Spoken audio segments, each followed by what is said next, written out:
We are Squawking Dead, a podcast pulverizing episodes beyond the Walking Dead universe. We actually have a very special conversation with none other than executive producer, director, and all-around maestro of Fear the Walking Dead since the 4th season. The reason why we're releasing this as a special episode unto itself, even though part of that conversation was included in our live stream discussion, was because only the last part of it was included during the live stream discussion. We had promised you to give you the full breadth of our conversation, which mostly occurred before we went live. And the reason why this even all came about to begin with was because Sharon decided that it would be a great idea to surprise us prior to our live stream so that maybe we can include a special surprise visit. And thankfully, we went live long enough for people to see why we had been so late to the live stream, who the special guest was, and even a little bit of conversation with the folks in attendance. So without further ado, I present to you Michael E. Satrazemis. Mikey! This Hello! guy.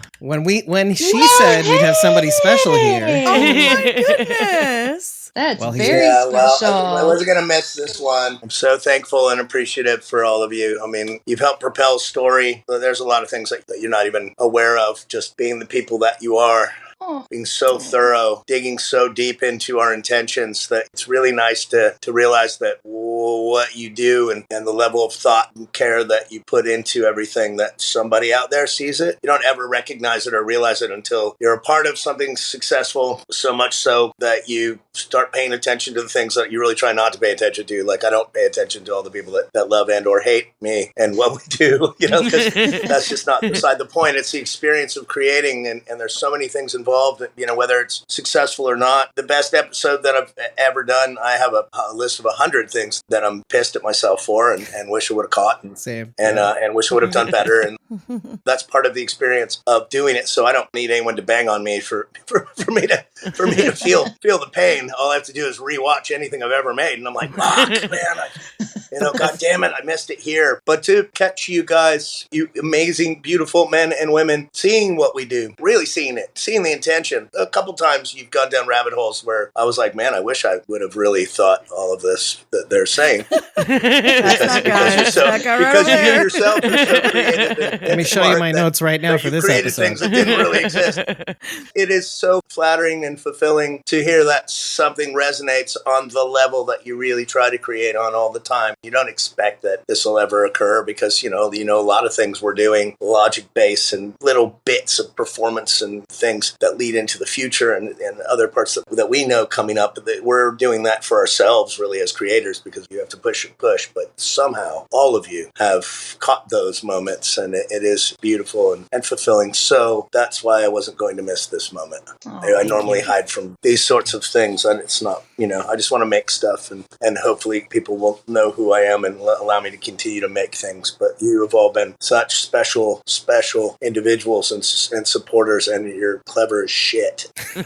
Not only have kind of blown all of our minds. We've had many conversations on set about you. I'm like, now I'm going to finally flatter you with all the things. Here we go. We have been blown away by the things that you have caught and known and just been ahead of it. Lazy, at your next level, you've been ahead of some storylines.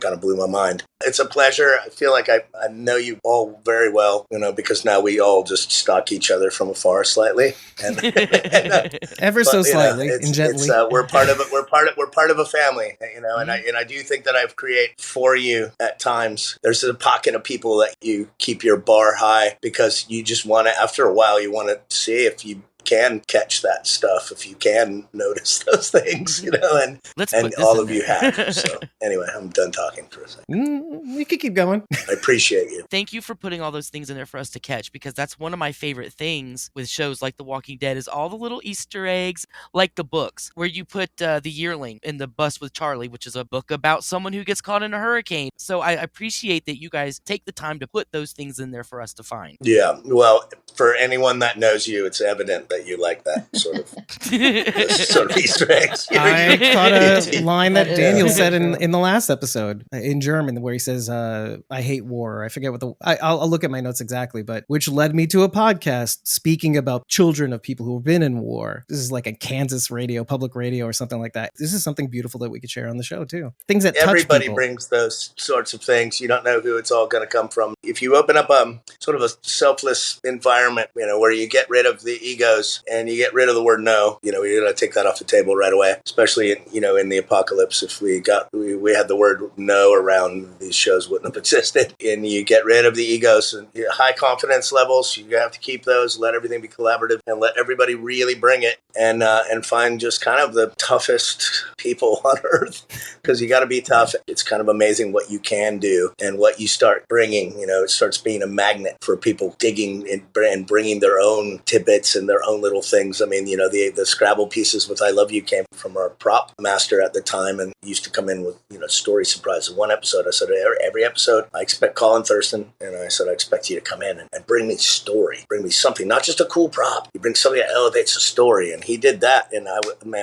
just to be honest, that moment I felt really dumb. I was like, I should have been the one to think that, but it's just so beautiful. And when you open that door up and allow everyone to do it, you start being a catalyst for these sorts of things, and allow everybody to get involved in the story and bring the emotional value high. When you start breaking down all the departments and so many art fields and, in this collaboratory thing filmmaking is, that if you let everyone start working on an emotional level and bringing it in, it's pretty amazing how high the bar can be raised, especially just technically. These are all technical positions. Just crafting the light, the cameraman that I've been able to convince to come suffer with me. We've really been able to create Adam Sushitsky and Court 5 from the beginning. Court shot a little cabin love story and running a lot of really talented people that create emotions with the technical job that they do. While you were talking, I was thinking to myself, for most people, it would cause them to shit bricks, thinking of how many hands this project has to pass through to get all the way to the end, to the screen. And I think you're highlighting something that Phil had highlighted as well, which is it's kind of amazing how we can not only pass it on, elevate it, but how everybody in the process brings something creatively to the table, from editing to props to post-production to direction, costuming. Jojo Casares throwing up so many cool tidbits lately in the last few days. It's been awesome. It's amazing. The cosplayers are eating well today, by the way. I can't get enough of it right now. I'm getting my messages right now. They're like, oh my God, JoJo just did this. I'm like, whoa, okay. I didn't sign up for this. But I did, didn't I? Well, it's the end. It's funny. I've been, I think, quieter than I've ever been towards the end. It's odd because we processed the end in March. You say goodbye to the people you love, the family, and then all of a sudden, months later, the end recirculates again, and you've got to kind of redo that. Everyone in interviews wants to talk about the end, which I was actually really cool. I did a very long block of interviews, and I was so happy that hardly anyone asked me about the end. I was so nervous. I was like, oh man, okay, these can't go like a half an hour a piece, and they're like, no, we'll make them 15 minutes. I'm so good with hello. I'm so bad with bye. I'm the guy that's like, I have to go to the bathroom and then I run away. So, maybe I'll go. But all these interviews, everybody was asking me about like the Grove, really cool questions and things, and I was so thankful for it, because I'd rather just hide from the end. I know nobody's dead. We're all alive. We will get to work again. It was the most beautiful experience, and super blessed. The highs and the lows, everything. I got to really define myself to myself as a creator, and I think that's all you want to ask for, is the challenges to define yourself. Let yourself know what you're willing to do and create. I'm looking forward to the future. This is a long journey, a long show, and many beautiful people, and you're very aware towards the end that this is the end of a lot of characters. You process your own human part. You're losing out on friends, and mine, I'm like, I'm an executive producer. I'll find another show and I'll hire everyone. I'll build this family back together again. I just want to work with everyone forever. I'll make it happen. So I kind of have that in my head where I'm like, I'll be okay. And, where other people are like, man, I hope we work together. And I'm like, I will make sure it happens. But for the actors, they're like, this is the last time I'm going to play this character. I'm not going to name any names because I don't. In this swimming pond too. Yeah, exactly. And, and it's not just personal. It's, it's something they built, that they've lived inside this vessel of this other person. And it's a very big deal. Even successful shows now end in season 3 and season 4. These long journeys, this is an age of a different part of television. I mean, we'll see. Television's about to change rapidly again. The whole business is. So we'll see what it turns into, but people don't have the attention span for these long-running shows anymore. I think these are the last of the dinosaurs, and it's a big deal. It was funny how I've ended it, but now it feels like I'm having to reprocess it again, and I'm missing it and sad again, because this is when it aired. I'd rather say I have to go to the bathroom and run away. Right, cut it short. You have to lose it twice. Yeah, I have to do this again, for fuck's sake. It's like the end of He-Man, where it's like, well, don't say goodbye, say good journey. But yours is, I have to go to the bathroom, bye. Just go to the bathroom. Yeah, exactly. Yeah. I got to go to the bathroom. I go to the bartender. I order 2 shots of tequila for everybody and run away. Right. It's what Dolph Lundgren should have used in that movie. I have to go to the bathroom. Yes. I get you though. I was thinking of Rachel because Rachel and I have the same disease. I was like having this thing where like, I don't really want to do this episode. I don't really want to record this episode because I'm like, because then I have to see it's weird, isn't it? Yeah, because wait till the end. We're not even on right now, but wait till the end because one of us, at least, is going to be a huge mess, and it's probably going to be me. Well, I'm gonna escape before. I'm gonna escape before that. Well, before you say skedaddle, we're gonna actually go live and show the people why we're late. Oh, okay, yeah, go ahead. Because we're just recording right now, but yeah. But let's turn it over to the and then they could say hi and bye, and then I can show them what we're talking about or something. I appreciate you. Truly, I love you. You're part of our family. You're part of our experience. Know that you mean a lot to a lot of us. It's cool. We create for ourselves so that we can be creators and know that we're not leaving anything out on the table. But it's so nice to create on a show successful enough that you get a band of family members that you feel like you're resonating to, and that what you're doing is worth it. So it's beautiful. Thank you. What you said earlier about that we get it and then you look forward to looking at that's more than I could ever hope for too, because the whole reason was to kind of say, hey, wait, I like this and I like talking about how I like this, even though there may be some people who don't like this. And I'm like, well, no, this, and I'm not trying to convince anybody. I'm just trying to say, well, maybe if you look at this and you look at that, maybe you'll think a little differently about it. Yeah, you all think like filmmakers, and it's really nice. I never thought that until way later. Like, and I'm looking at essays. You especially, you break things down so deep on a filmic level. Oh, you should be making films. Yeah, David is the deep.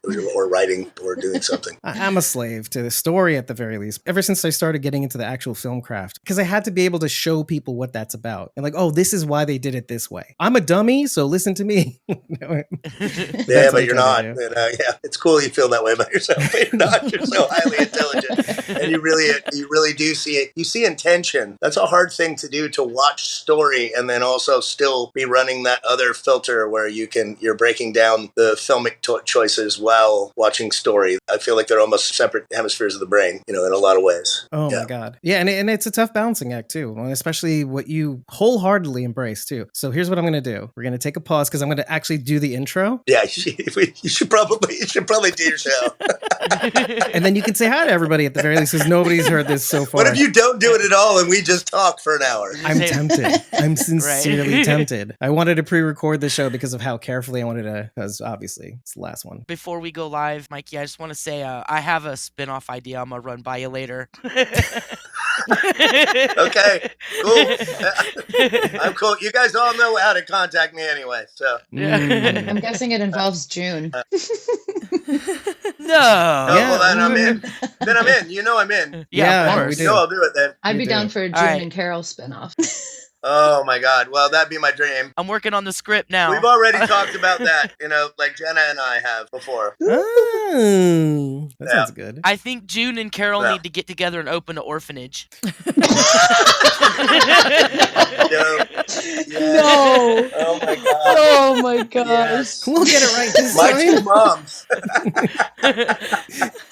My two moms. Yeah, we'll just call it my two moms. Oh God. My two moms. My two. Why wouldn't you call man. it? Nah, mi dos madres. Yeah, okay, we could call it. Murder race says. Yeah, I like that. We are Squawking Dead, a podcast pulverizing episodes beyond the Walking Dead universe. Sometimes we give you news, sometimes we make you laugh, but most times we go deep. And today I'm here with a very special guest. You may know him as Satro88 on Instagram. Used to be, at least. Michael Satrazemis, executive producer, director, the man himself, the operator-in-chief. How are you today? I'm doing really well. Trying to process the end. I know we've spoken a little bit about it. It was important to come here just to celebrate you. That was the sole intention here. It was to celebrate the bond that we formed through your ability to dig deep into filmmaking and our attentions, and for me to resonate with how amazing it is to create and really see everything that you're creating and really feel it and see your intentions. And I was not going to miss this moment. Well, so I'm happy to be here. What's great about what you just said right now is you said all of it before we even went live. And I was like, well, is he going to do this again? Because I don't really, that's kind of putting him out a little bit. But then he did do it again. And I'm like, now I'm even more nervous than before. What if we just don't say anything and you play the first 15 minutes of our conversation back? And we could try to lip sync to it. Like when I'm talking, I could try to remember what I'm saying. And then exactly. And I'm saying it again. And I'm the world's worst actor. Well, I definitely will be, because we spoke for quite a bit, but at least 10 minutes or something like that. So I will make this available in a shorter excerpt somewhere, probably tomorrow or the day after, just so everybody can bask in the glory that is you, and also praising us, which I don't hate at all. It's kind of nice. That wasn't terrible.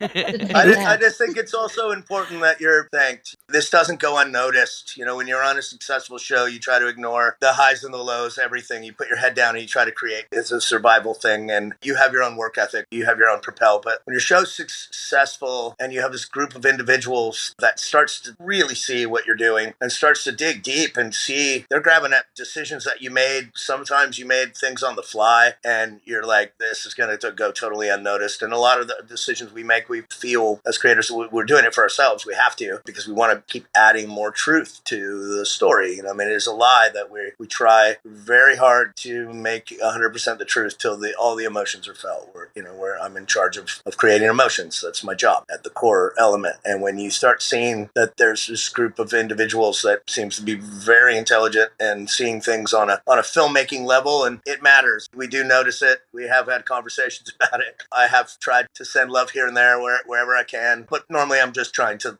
survive through creating and leave everything out on the table. I didn't want to miss this chance just to celebrate you. So, which makes your compliment that much more deeply felt, because hey, you could be taking a couple shots, chase it with a couple of beers after this. You've done your job a year ago already. I appreciate you coming out and even just taking time to, first of all, praise us. We should be praising you guys for really sticking it out. 8 seasons. The odds between COVID, the reboot, years ago, you had so many challenges along the way. And like you said, you do your best to keep your head down, do the work. And especially you, Michael, who you basically asked for this. And they said, oh, you're asking for this? Okay, well, here's a whole series. Take it. It's yours. Which it kind of goes to the beginning of our conversation. You had said basically something to the effect of, okay, it's one thing to be in a collaborative environment. You were a camera operator. You directed some episodes, but it's kind of like, well, now I have to give up a lot of what I was doing to other people. And it's a collaborative effort. And it's like, well, I don't know if I want to trust everybody with this beautiful baby that has a lot riding on it. You guys kept going. You kept keeping your head down. You kept trusting the right people along the way. And it certainly paid off in this challenging world, which is another thing you mentioned earlier, where television is evolving and audiences' attention spans are quite low. We're here. We made it. We're past the finish line. And we're going to be feeling this for a while, because my turn to praise you. This is the show that really brought all of us together. It's one thing to say The Walking Dead. Obviously, The Walking Dead. Those episodes have way more views and way more listens. However, the people that we really, really interact with. I'm dead serious. The people that we regularly bond with at conventions or people that we would consider family, and we do. It's the Fear the Walking Dead family. And we're not just talking about the cast. I'm talking about the fans too, but of course the cast too. He's already crying. Yeah. But listen, I love shaking. that all of you. I always felt that you were separated, but then I saw that you're all choosing to hang out through your highs and lows of life. Yeah. When somebody's down, you're all there for each other. Again, like I said, we stalk you from afar. I know a lot more about you guys and how you are. I mean, it's what the internet will let me know. But I mean, we don't not see it. Beautiful, caring to each other. It means more. I don't give a shit about a compliment or a bag from an asshole. I just don't care. I mean, if you want to be one of those people that hide behind the internet and say shitty things or say really great things or feed me scripts and tell me how great of an actor you are. I mean, I've gotten it all. But you guys have created a family through the show and some of our intentions, but you've also created like these beautiful friendships where you're so good to each other through the highs and the lows. Even if we disagree, I don't have a lot of time to dig around, but it's hard to not notice. Again, that's why I'm here now. That means everything to me. Try to make you it cry. Really does. No. Yeah. Oh, he's one of us. Fear the Walking Dead literally changed my life, and I've said this before. Oh. The first episode I ever watched was Laura, and it just hooked me. It was such a beautiful love story, and so beautifully shot and acted. From that one episode, I have made this incredible family of friends. Like you said, we all help each other out. We're all there for each other, and that's not going to end just because the shows have ended. We're always going to be a family. No, I'm looking for other stories. F it. I'm going to make another story that you guys like. Hey, we're not going to stop. We're looking for excuses to stay together. That's the thing. I got an idea. It's coming your way. Okay, June. I'm not. John Dory has a twin named Dom Dory. It's Don Dory. It's Don Dory. No, it's D-O-M, Dominic. Yes. Anyway. No, he had a sister as Dawn Dory. D-A-W-N. Oh, that's Dawn Dory. You're right. I thought that was his mother. Anyway, whatever. Yeah, that wasn't it? Mikey, thank you for being one of the instrumental people in bringing us all together. Again, this was a journey about trying to learn about myself and define who I was to myself. I'd been on The Walking Dead and started as a camera operator. Well, I was the director of photography for more episodes of The Walking Dead than anybody, and then moved into directing. And when I knew that was going to be my full-time thing, I had said that this was going to be it. I was happy to direct, but I didn't have a full-time job. I was going to leave. And when Scott Gimple had said, hey, what about trying to move over to Fear and take on a larger role and try to reinvent something and recreate it, took the job to just learn about myself. Yeah, reinventing yourself, reinventing Fear.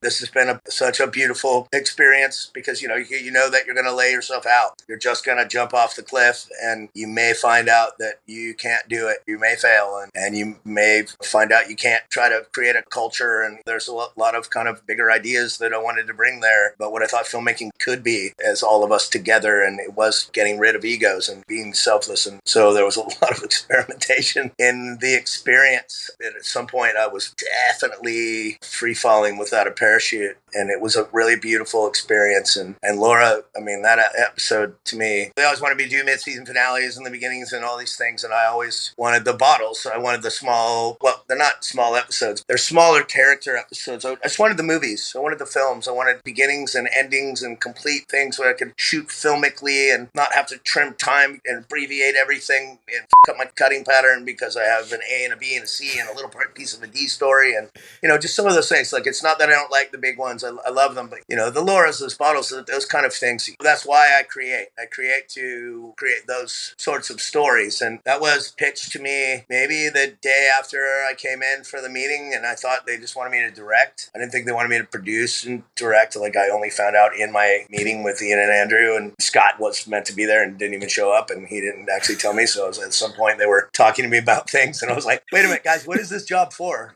Yeah, I thought you guys just want me to start off the season. And they're like, what? No, you're going to be you're going to be the producer director. And I was like, oh, well, I wish somebody would have told me, before I sat down. I would have thought of some cooler things to say other than, But I came in very truthfully and just really tried to hire beautiful people that I wanted to create with and elevate everything and just learn about myself. And in the end, I got a family of people and we lived through the highs and lows, and just seeing how shows that go out, and you created your own family, and not that I feel responsible for that. You did that on your own, grabbing any show, but I am flattered that you bonded over our material and what we did. And then also you are a really smart group of people that saw our intentions. You didn't run away.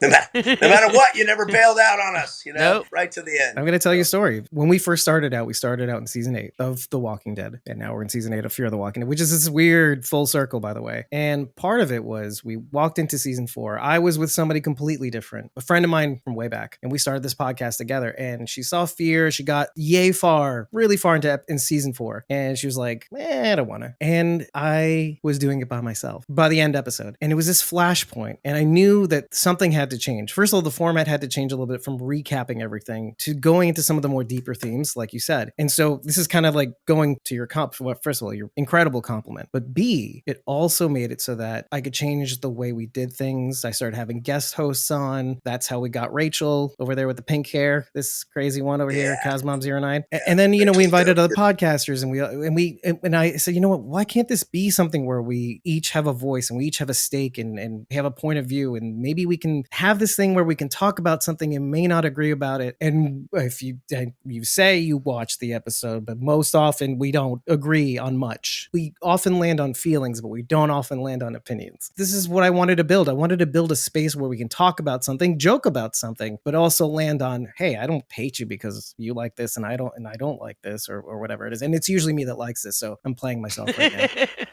So because I want to be the guy that says this is think about it, because this is something you might like you say. I always try to get the intentions of what was trying to be said, but why it's so great that I have folks like Sharon D and Rachel and Bridget with all their different personality quirks. And this is how we got here. We got here because I didn't give up, and B, I found the people who didn't want to be argumentative or didn't want to give up on something when things got tough. And so I can credit you with that. And I'm very stubborn.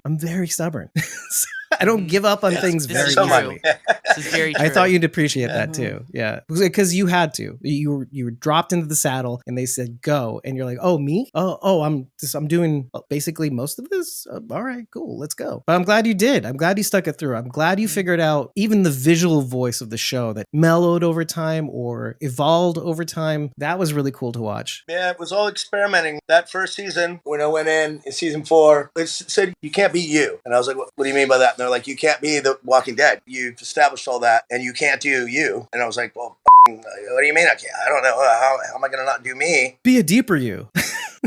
And I was like, what am I always upset about? Like, what part of filmmaking should I use this as an experimentation to play around with? Composition and your edit, they're best friends. And that's how you tell the story. When you move in for a close-up, when you actually move the camera, and push in, and when you do these things, because that is storytelling. What's more powerful, this extreme close-up, of Brad Pitt crying, talking about never doing this again, or a shot of a vista, there's the lone tree and, 50 feet overhead and Brad Pitt's naked at the bottom of the tree, trembling, and you can only hear him crying, and there's no dialogue and there's no story. Like, what's more powerful? And the answer is always going to be that image of the tree, because it's a lone, giant, empowering life, 300 years old, and you've shrunk this man to the size of nothing, and he's new. There's so many layers of why it's more powerful, and that is in composition. That is in why a painting, some of the greatest paintings, is one frame, and they will always be more powerful than anything we do. And we shoot 24 frames a second, 24 pictures a second. We need to pay attention to that. So that's why you don't see the camera move in season 4, because I said we're not moving the camera, and we're going to start blocking the scenes to frames, and I'm going to force us all to care more and about the images, and to be very, very, very, very specific about the cuts and where they're going, and moving the actors from the wide shot into their own close-up, and then they turn around and then they're into the over, and we'll see if I still have a job at the end of the season. But no matter what, I'm going to learn whether I can even do it. And that was one of the toughest things to do. So very tough to police at the very beginning. And I don't need to get into that too much, but it's great to buy into that. Cameramen, 100%. Adam and Court were just bought in, amazing. Other guest directing, it's just tough. You know what I mean? And I had a lot of people that it changed a lot. It divided the room 100%, but we really tried to lock into it. And it was an exercise that I thought was really beautiful. And it's filmic. What it does is it forces you to increase the scope, to shoot a little more cinematic. And then we evolved over the years because even as a creator, loving that, I got bored with it. I wanted to move the camera. So I made another rule in another season. Like, we can start pushing in, but that camera moves. It better be increasing the emotional value. You better be on the right line of dialogue, and you better be driving in on that. So you accentuate the end of that sentence and you're driving it home. It's a forceful thing. If it doesn't increase the emotions, you're not allowed to do it. And then I was like, well, with act ins and act outs, and you kind of loosen it. But what I think it did was it was an exercise in revisiting cinema and how important it is, and how important the technical aspects of things are, because they can all increase the emotions. It doesn't, listen, you have to have a great story, period. That's it. Great story wins. I've seen more horrible looking movies that were amazing, and I've seen very few amazing looking movies with no story, because I don't watch them. But if you can get them both in line, you can really do something special. They let me play and let go, and I just wanted to keep testing a little bit. No matter what I've thought about other things on the show, sometimes I've always thought the cinematography was beautiful, just gorgeous every time. It's a testament to the cameraman that I got to bring in, and we were very big in the collaboration of things, and we spoke not in styles such bullshit, because a style is like, you tell the story, the story tells you how to shoot things. It was a language, a filmic language. And I was lucky enough to convince really amazing, talented cameramen to come in and bring their best, that we would support them and we would invent our language and talk about our language, and we would get to shoot our language. Television, you can talk a lot about things, and then when you start rolling, it's just like fucking survive. There's too many places in the world that are at war, so I don't want to compare it to war anymore, because we don't die, but it's grueling, and it becomes this kind of every man for himself, and all those beautiful conversations and prep go away, because it's survival. But you can build a place where everyone holds tight to that, and we don't let go of the beauty. And it's about prepping and trusting, and it's very important that everyone becomes of the same mind, and you work that in advance, and then you can let everybody run and divide and conquer, because you're all operating from the same filmmaker brain. We all become one superhuman filmmaker. We're all dysfunctional weirdos when we separate. You're like locked in formation. Together, we can transform into a pretty good filmmaker. So. We form Voltron, the filmmaker. Yeah, it's kind of like that. Yeah. Except it was like the second generation, where it was like 100 different Voltron things. I don't know if you remember that. It was like Voltron in space. Anyway, whatever. No, Dave, no. We're all old enough, right? We're all old enough. Nerd. Yes. Well. Thomas asked a really good question, so I'd Thomas like to O'Mara. go and read it. Yes. One. Also, happy It's his birthday, birthday, Thomas. so happy birthday, Thomas. He asked, with all the cast members that directed, how different was that to have to sort all of that out with everybody that was coming in and directing different episodes? Or have we lost him? Uh-oh. I tried. I tried. See, Thomas, you broke Michael. Thomas broke him. You broke Michael E. Satrazemis. You know what the worst part about it is? He might still be able to hear us, but we can't hear him or see that his face has changed from this face. Oh, I just have a black screen. And there it is. Oh, He's and he's gone. gone. Oh. And just like a shooting star, Michael E. Satrazemis, executive producer, director, visual language storyteller, left the building. Oh no. Yeah, if you can hear me, my Wi-Fi went out. Oh no. My internet went out. Did you guys lose? No, it went out in the middle of the podcast. It's okay. Yeah, it was. It's okay. It went out. Yeah. Huh? No. I mean, they're live. So. Alright, I guess I'll just give a bummer.